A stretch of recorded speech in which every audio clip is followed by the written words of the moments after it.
eggs contain cholesterol. We're going to use some basic organic techniques to separate cholesterol from the egg yolk. Now, this is going to be a crude, that is impure cholesterol, but nonetheless, we're going to see how we can isolate this compound from egg yolk. So overall, the goals of this particular experiment are to isolate a natural product, and so natural products are just that, things that occur in nature that we use, and actually, cholesterol would be one. There are many other drugs and compounds we use in everyday life which are referred to as natural products. And then we're going to think about the purity of our cholesterol, and we're going to measure that by melting point compared to a non-melting point.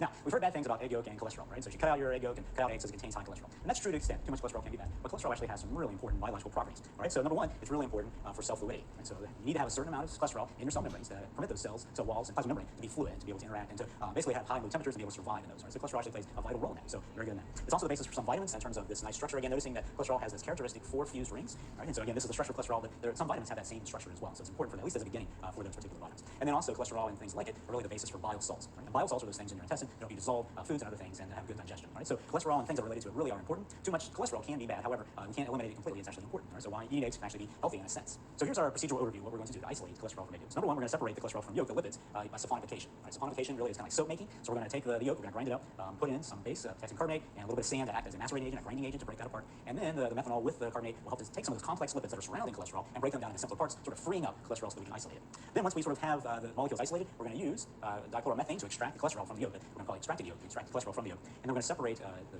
cholesterol using chromatography from some of the other lipids and other dyes that we see there. And then we're going to finally analyze cholesterol by melting point. That'll give us a crude approximation of how pure it is. All right, so saponification is cholesterol, again, is complex with lipids in the yolk, and these lipids are unwanted here. So we don't want these triacylglycerols and sphingolipids and other types of things that are surrounding cholesterol. Remember, it's largely in a membrane or things like that. And we want to sort of break those down as much as possible. And so the potassium carbonate converts these lipids into soluble components. And again, these lipids can be separated from cholesterol, and then we can use the extraction to extract the dichloromethane, to extract the cholesterol into it. And then once we have the cholesterol in the dichloromethane, we can actually use chromatography. Now, we've seen chromatography before. This one's going to be a little bit different. In the previous chromatography, we really did water-based, or we used buffers and that type of thing. And that is oftentimes referred to as reversed phase. And the chromatography we use today is called normal phase. And so it's going to be much the same as we've seen before. But this mobile phase is going to be a mixture of organic solvent, and then we're going to have a stationary phase. It's not going to be so much gel-like, it's going to be silica. But the cholesterol is going to interact with the silica, stick to it, and then eventually it will wash off, and we'll be able to isolate the cholesterol from this. And so we're using chromatography as a way to isolate that natural product. We're also going to make sure that we know where the cholesterol is in this particular experiment using thin layer chromatography. And thin layer chromatography is an analytical technique where we can take various samples from our chromatography, because cholesterol is really colorless. Unlike some we've seen before with colored molecules, it's colorless. So we're going to test for the presence, that is, assay for the presence of cholesterol using TLC. And then once we find the tubes where the cholesterol is, we'll be able to use rotary evaporation to separate it. That brings us to our next technique that we can talk about, and that is rotary evaporation. And again, that's just basically separating liquids from solids and using temperature and vacuum to do that.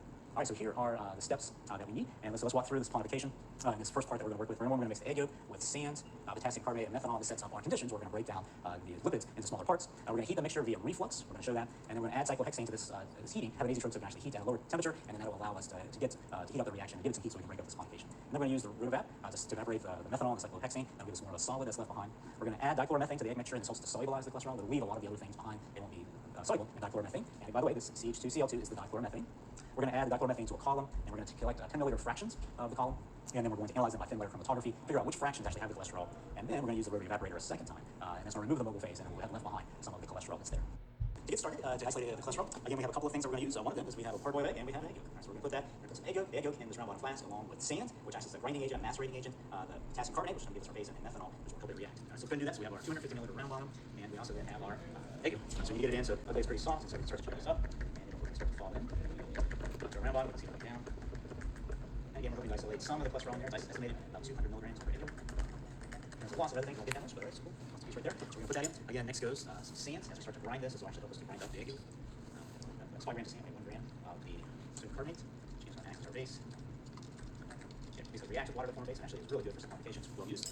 Then we need some liquid, and also a contributor to this saponification has some methanol. So 10 milliliters of that. And so then what we're going to do is add that all, and we're going to start to grind this up. So we're going to start to see that it doesn't take very long. We're macerating the sand, bring it apart, a little bit of methanol. So break apart, get a little bit more liquidy, and that's just what we need. So we're going to the methanol can react, and all the carbonate actually break down some of the lipids. So it's already fairly soft, so we just need a little bit of rain, get the sand really balanced out with that. All right, so we've round that up. Next one of the things that we're going to do is add a little bit of cyclohexane. It's going to allow, give us a little bit more liquid, and also mix with the methanol. So this is a lot more liquid even here. And what we're going to start to do from here is now we have it, and it's been grinded up. We want to let it react and have this saponification form. So we're actually breaking down some of those complex lipids that are associated with cholesterol. So we're trapping it. So we need to break those down. Those are unwanted here, and so we'll pull those out again by the saponification. Saponification isn't going to impact the cholesterol. Cholesterol has 4 fused rings, which in other groups is a little more hardy and stable than some of the other complex lipids. So it's going to be just fine. What we're going to do in the next step is that we want to heat it up, and we're going to give this system a little bit of energy so that it heats up, and then it actually breaks down this. So again, the saponification process has already started, but warming into reflux. What is reflux? Well, it's an organic technique. So we'll clamp this into place. So we're going to have this condenser tube. We're going to put some water tubes on there. Got water up here, and then we're going to raise our heat mantle. and around this round bottom flask, and it's going to heat it with this heat source, and it's going to basically boil it. But instead of just boiling it, it goes out into the atmosphere, right? So it's going to boil it, so it's going to come up here to cold water, and it's going to drip back down to the lid, and it's going to have this cycle, and that's going to allow us to heat up the sample fairly high and actually to get it to break down. So again, in this first part, really what we're doing is breaking down the complex lipids by its quantification. We've added some carbonate, methanol, and sand to help do that, and next we're going to basically celebrate that process by adding some heat and warming under gentle reflux. All right, so we're going to get that set up, and we'll show you what that looks like when we get it refluxing. All right, so now that we have our cholesterol, we've got it grounded up, we actually put it into our reflux. And you can see here that we had our reflux finally going. Notice that we have this condensation that's occurring as the liquid's falling back down. So we're giving it energy to undergo this saponification. And again, it doesn't let go up into the atmosphere, it just gets it up here because we have cold water coming in from our sink. So it's coming up through these tubes, filling this as a cold area effectively. So I'm going to go ahead and shut this off. We're at about the end of our 25-minute reflux. I'm going to lower the source, and so you can actually see, heat source that is, so you can actually see what it looks like. And so we heated it for a good time. Notice it's got some discoloration, so no longer yellow. And so it's been heating for a good bit. And so as a result, again, it starts reacting and showing some evidence of change, which is what we're looking for. Notice again the reflux is again this idea of this heat going up, the hot vapors going up, and recondensing into liquid and falling back down. Right? So if you look in there really close, it looks like maybe it's raining as it's coming down, right? So and that's really just the vapor recondensing into the liquid. So again, the goal of this was this quantification to break up the complex lipids that are surrounding cholesterol. And so I think we've been fairly successful. We got this to a fairly high temperature. Now here's the thing: is now we put in the methanol and the cyclohexane. Again, that was to give it some volume, also to give it some energy, so for the hotness to come up and to heat up the temperature of the solvent, so the reflux to keep it at that hot temperature. It was effectively cooking it for a little bit. But now we have our solid cholesterol with hopefully lipids that have been pulled away from it, and it's in there, and we have some solvents in there. That is the methanol and cyclohexane. We really don't want the methanol and cyclohexane any longer. They serve their purpose, and so we need to get rid of them. So this is where we use our rotary evaporator. Right, so that's the instrument that's right over here, the tool. And so we are going to remove the round bottom flask from here, and we're going to place it over there on the rotary evaporator. And so I'll talk to you just a little bit more about the rotary evaporator in just a second. So this looks like it's finished boiling, so the solvent shouldn't be escaping any longer. And if it does, it's all right, because we're trying to get rid of it. And we're going to, the responsible way. All right, so we're going to pull this over here, and we're going to put it onto this rotary evaporator. All right, so the rotary evaporator is now going to remove the solvent. How's it work? All right, so when we have this hot water bath here, we're going to lower the arm that has the round bottom in it. It's got the solid and the liquid in here. We're going to use this little arm, we're going to lower it down into that hot water. Water's about 86 degrees, just above, it's a little above the boiling point of cyclohexane and methanol. And so it's going to allow them to heat up again. We're also going to turn on, and this is the rotary part, and it's going to turn, basically providing a greater surface area for that liquid to coat the round bottom flask and to evaporate. Now again, the evaporation is important. So how we get the evaporation is that we're going to put this under vacuum. So we have a vacuum here in the lab. I'm going to turn it on. You'll likely hear it when I turn it on. And so here's some of the air rushing out as it's sucking through. I'm going to close our valve. And what that's done is put this area, including all the inside the rotary evaporator, including this round bottom flask, it's under vacuum. As a result, since there's no air there, those solvent molecules, the cyclohexane and methanol, they are going to evaporate. So again, it's rotating, that's the rotary part. Because of the vacuum, it's forcing the solvent to evaporate very quickly. It'll evaporate on its own, but it might take a couple hours. Here it's going to happen in just a few minutes. And so it's going to pull the solvent from here, again, because of the evaporation. One of the things, it's going to hit these whole coils of water, but the hot vapor is going to hit here. If you look closely in there, you can actually see some drips. And then, as it condenses, the liquid comes down into here. And actually, you can see, I can see a stream, and there's a little pool of solvent that's coming here already. And so this is turning around. It's turning. And it's actually looking fairly well done. So I'm actually going to pull it up here and see if we can get a good shot of that. But notice that really what we have is just the solid that's remaining. So the yolk, which has been treated with the sand and the carbonate and other things. And again, it's heated very hot, so it has a little bit of coloration, almost a greenish tint to it. But we've effectively poured off most of the solvent. It's up here, and then notice that you can, it's actually dripping down into here, which is our receiving flask, and it just goes to waste. All right, so at this point, what we can do is, I think I'm going to stop it and look, but yeah, it's actually looking fairly good. I see just maybe some tiny bubbles of solvent, but I think mostly we're good. So what we're going to do is I'm going to stop this. We're going to let this flask cool just a little bit, and then we're going to come back and we're going to add some other solvent to extract the cholesterol. We're going to add our dichloromethane. Okay, so we've had our reflux, we've been able to heat up our solution so that it underwent saponification, and then we're able to remove the solvent from the round bottom using our rotary evaporator. Now we're going to extract the cholesterol with something known as dichloromethane. Right, so 1 carbon, 2 hydrogens, 2 chlorines, solvent. It's going to extract cholesterol and a few other things, but most things it will not extract, as you'll see when we move on. So we're going to put in 30 milliliters of dichloromethane into our round bottom. And we're going to take this off and stir it around just a little bit. Right, so again, the egg yolk and everything else has been broken up fairly well by the grinding process, and then also the reflux is broken down, so we're able to mix the dichloromethane and this fairly well. Now, our next step is now we're going to have the dichloromethane extracted the cholesterol from this, but it's got a few other things. I'm going to try to separate. So we've seen column chromatography before. This column is a little bit different than our other ones. It looks a little bit different. And also, it's going to use organic solvents, which is going to be the dichloromethane, which is the initial one. But then it's also going to have as a solvent a mobile phase, ethyl acetate, and petroleum ethers as our mobile phase. That's here. Another difference is that typically our gels are soft gels, and this is harder silica. And we put a little bit of sand on top, and the sand is to help us so not disturb it. And so initially we have our stopcock closed. I'm going to add the dichloromethane. I'm just going to decant it off the top of this, and it's going to go into the column. We're allowed to settle in. This is equivalent to when we just added our test mixtures 1 and 2 in a previous experiment. Right? So I'm going to decant. The spatula is just to allow the dichloromethane to run down and to hold back any solids that may come out. We might get a few of the solids from this again, but that's okay. We're going to allow it to pour the dichloromethane in slowly. So you notice that it's starting to drip down the column, and it's actually going to start to enter the sand and also the silica gel. And the silica gel is actually, as I said, a little bit harder and more typical of organic techniques than chemistry, but again, these are natural products, organic ones, and so chemists learn to use those and need to use those in some particular case. Notice that again, as this is dripping down, we have the cholesterol and other things, and we have a yellow color. So that's likely a little result of cholesterol, though, as you'll see, it's not quite yellow, it's a little more pale orange or peach color. And so, but there are other compounds that are naturally in yolk, which the dichloromethane certainly pulled out. We can see that as the liquid is coming up here.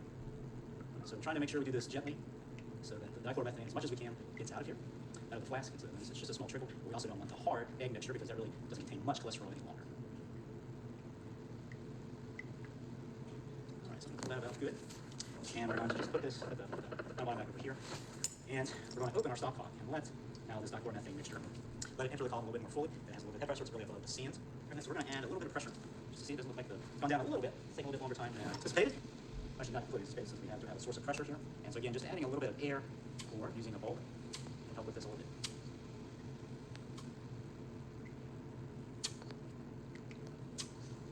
All right, so notice it's making some progress. Before it was up here and it's down there. So if you follow it, it's slowly starting to go down. Let's notice that down here in this bottom part where the liquid's starting to get in, you just notice the difference. It's both white liquids, like a drier white liquid. Also notice we have this nice little yellow band here. It's yellow with an orange, I should say. Coming down yellow, you notice our sand. And that's still some of our compound, dichloromethane, that is here. All right, so it is starting to make its way. I'll give it a couple of more pressurized pumps.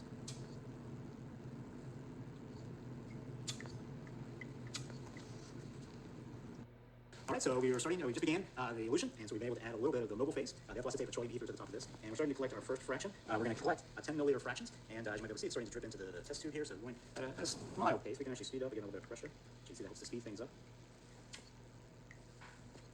And as it's dripping, a couple things went into our test tube. Notice again, a little bit of the yellow color, and so again, up through here, we do have our yellow, and notice that little orange band, so it's typical of the dyes that are in egg yolk, it's just yellow orange. And notice again, we have our sand up here, just help not disturb the column, and we have our mobile phase that's at the top. Moving through, and again, so in here is cholesterol, but then clearly cholesterol is not yellow or orange exactly. It's a little bit off each color, so there's some other compounds. So that's why we're actually running chromatography, is to separate the cholesterol from other things. All right, so nitrogen, let's encourage it a little bit more. Sometimes you can add more pressure, sometimes you can use air pressure pump to add this, but sometimes you don't want it to go too fast. So I am just using a little bit of pressure with a bulb and forcing it through.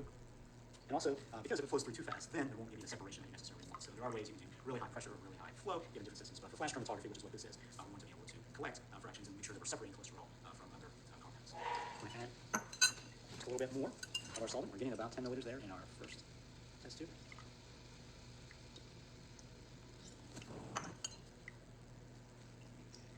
So we collected our first fraction. We'll quickly switch. And again, noticing that this fraction, especially if you ordered against sort of a white flash chromatography, has a little bit of yellow, which we would expect.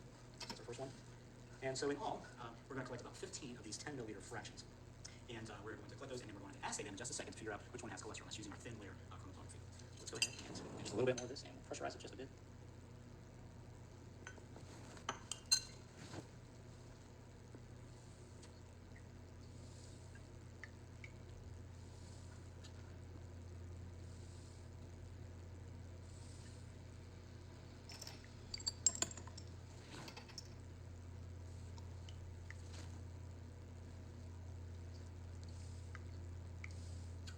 As this third one's dripping out, one of the things that you'll notice is that, again, we saw in previous experiment that different colors, different compounds come out of different ones. Notice this first one's a little bit more yellow. So there was some sort of compound coming out that was a little bit more yellow, and so it diluted almost immediately. You probably didn't interact with the column at all. If you notice this third fraction is actually a little more colorless. Maybe just a hint of something that's there, maybe a little oranges or peach. But nonetheless, we can see really the difference. And really, as we're looking from, like, compared to one, but really if you compare 1 and 2, slightly less yellow than the third is even more. Right? So getting at this idea, the chromatography is really separation of different compounds. And of course, originally chromatography comes from color separation. Some of the first separations really were done with colors, particularly plants and other things that have different dyes in them and different pigments, so we can separate those. So we're on our third fraction, and again, as we said, we're going to go up. We're going to collect 15 of these as we continue to add this petroleum ether and ethyl acetate mixture in the mobile phase, and continue to let cholesterol and other compounds be separated by our stationary phase. All right, so we've collected our 15 fractions from this column. So we kept putting in our solvent, and right now we still have a little bit left. We're through. As you can see, we have 15 different fractions pulling all through there. Again, we still have some yellow colors, so not everything comes out of the column. Sometimes things really stick to the column, and they don't all come out. So we have these 15 test tubes. How in the world do we know which one contains cholesterol? Well, we need a test, an assay to figure that out. So one of the ways we can do that is through something known as TLC, thin layer chromatography. So again, you have a thin layer here. It's a plastic backing, and it's got some silica on there. Silica very similar to what's happening here. This is more preparative, where we're separating things. Again, this one's a little bit more analytical. So what you might do is create like a cholesterol sample, and standard, by pure standard cholesterol, and you might spot it right on here. So you just put a little bit of sample of cholesterol. This one's in ether, so that it dissolves and evaporates really quickly. And then you might take one of your samples, right, and put it on here. Right, and so you spot that.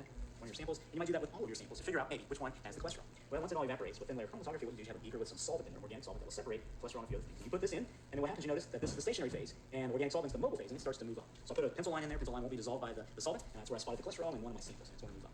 Well, we want to do that. We know from history that typically on this type of separation, that usually somewhere between test tube 6 and 10 is where the cholesterol runs out. And so we ran one of these TLC plates on many of our samples here. And again, we have a cholesterol standard, and then we took test tubes 2, 4, and 6, 7, 8, 9, 10, and did 12 as well, just because we said, hey, we should extend the bounds a little bit. And what we found is that the cholesterol rose to about this place, about halfway in RF, about 0.5 on this TLC plate. And notice that test tubes 7 and 8 also spotted positive for cholesterol, meaning that cholesterol is likely in tubes 7 and 8. And that's how we would know. And of course, if we pick up, it was 5, 6, 7, 8, again, noticing that there's a little bit of yellow, as we typically see it coming out. So likely that's some of it. But then cholesterol is not truly yellow, but there's probably something else that's in there. Well, now we have solvent. We know test tube 7 and 8 are most likely candidates to have cholesterol in them. So what we want to do is get rid of that solvent and leave behind the cholesterol, which is not really that volatile. So we can use our good friend, the Rotovap, to help us do that. And we can put these guys in here. And then we're going to add it to the Rotovap and come back over here, as we did before. Take those two test tubes in about 20 milliliters each and a 15 milliliter flask. Once again, we are going to lower our bulb in here. We're going to start this up. We can go to about 100 or so rotation. The water's running. We also want to turn on the vacuum. We shut the vacuum, and then what's going to happen over time, much like previously, is that this is going to turn, and then our solvent, which is the petroleum ether ethyl acetate, is going to boil because of the vacuum, and it's going to be pulled up here, and it's going to hit the cold coils, the hot vapor, and then it's going to drip down into here. In fact, you can even see some of the drift starting to come down as it's flowing through there, and we're already evaporating. All right, and so we're going to finish this. We'll come back and show you the result. All right, so just about finished. Our rotovap finished up, and we're able to separate out the solvent from the cholesterol, at least the crude cholesterol. So you can see the leftover flask here still has some of the remains of the crude cholesterol in here, and we're able to scrape it out into these little dishes. And so here's the stuff that we're able to collect from the column, and we're comparing that to a little sample of pure cholesterol, just straight out of the bottle from the manufacturer. All right, so a couple of things. Because we pre-weighed our flask here, we're able to figure out by subtraction that we had 63.5 milligrams of cholesterol. And again, that's crude cholesterol. It's close, maybe in color, but definitely has some contaminants, so it's a little bit less. Generally, when we do this, it's estimated that you get 60 to 100 milligrams of pure cholesterol when we finish the whole thing. So we're probably going to be a little less. If we purify this a little bit more, we'll probably drop down to 40 or so. So we're a little bit on the low side. That's all right, that's science. But nonetheless, you can see it's a little bit lighter than pure cholesterol, and which means probably has some contaminants making it lighter. So visually, we can tell it's probably just a little bit impure. Again, we have a small amount of it. But another way that we can tell how pure it is to use a melt tap. Right? So basically, we can take these melting point capillaries. We put a little bit of a sample in here, so we can do that for our the stuff that we isolated today from egg yolk. We also can do that for impure, and using this eyepiece, we can actually heat up the samples and get their melting point. We know that the melting point of cholesterol is pure is 141 to 143 degrees Celsius. Right? And so we see that here, and so that's the pure. We're going to compare the value that we got from this. And again, by the way, the value that we did get from this was 132 to 137 degrees Celsius. Right? So a little bit lower and a much broader range, which means we have some crude impure cholesterol that is there. And also from this, we know that egg yolks have about 200 milligrams of protein. Milligrams of cholesterol. And so we ended up getting about 63.5. And this is again crude, so actually our amount of cholesterol is actually less than 63.5. It's clearly, it still has some contamination. But the melting point is a way for us to allow a comparison about our product to how pure it actually is. So this particular experiment, what we've been able to do is look at a natural product.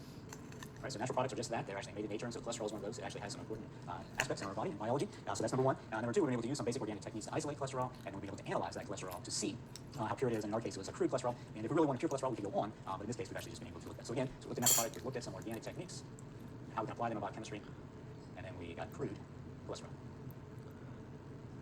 Right, and so that has been our experiment 5, and we've been able to isolate cholesterol from it.